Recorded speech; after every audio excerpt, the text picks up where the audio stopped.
Good day. We bring you the latest updates from the Pna Newsroom. President Ferdinand R. Marcos Jr. described his participation in the 40th and 41st Association of ASEAN Summits and related summits in Phnom Penh, Cambodia as successful. The president arrived at the Villamor Air Base in Pasay City past midnight today. He said the four-day summit gave him and other heads of state the chance to give their positions, get a good idea of where things stand, and learn more about other nations' concerns and current situations.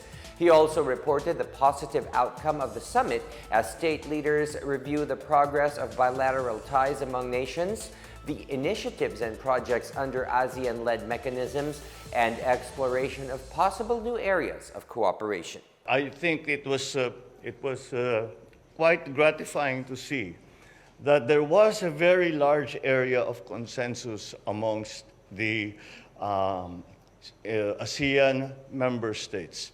Ganun pare-pareho kasi sa atin yung food supply, presyo ng fertilizer, presyo ng langis.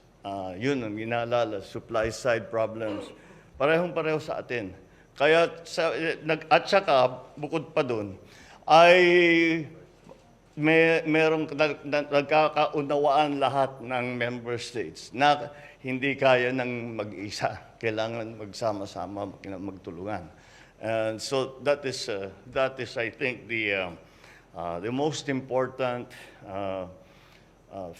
takeaway from this trip for the ASEAN Summit.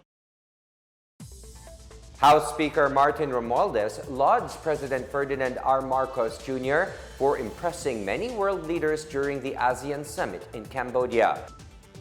Romualdez likened Marcos to a rock star, such that the president's popularity among other leaders got more noticeable when he received invitations to attend future meetings and forums.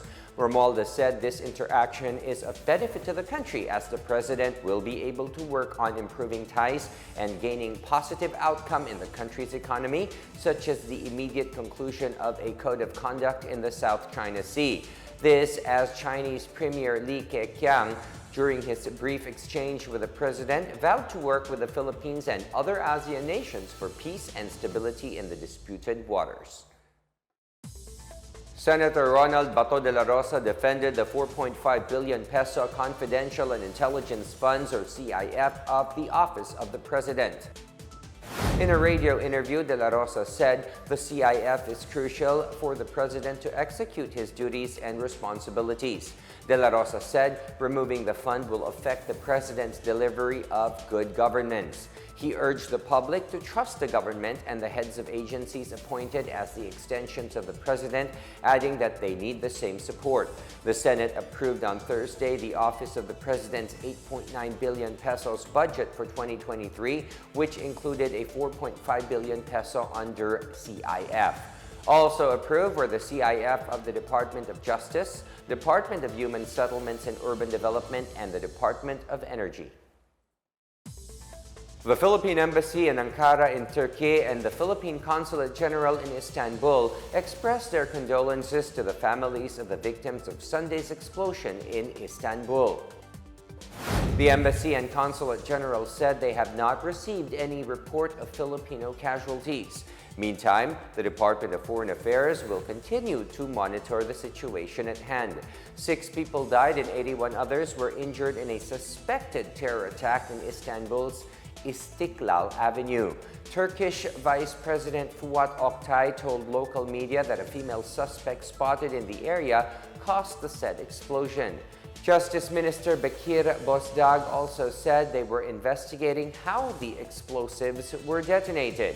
Meanwhile, Turkish President Recep Tayyip Erdogan said the country will not bow down to terrorism and all perpetrators will be identified. World leaders have condemned the attack. And that is the latest and the biggest stories from the Pna Newsroom. For more news content, visit our webpage or head onto the Philippine News Agency's Facebook and Twitter accounts. We are also shown on the social media pages of the Office of the Press Secretary and on Radio Pilipinas RP1. Stay tuned for more news updates. I am William Theo. We tell stories that inspire change.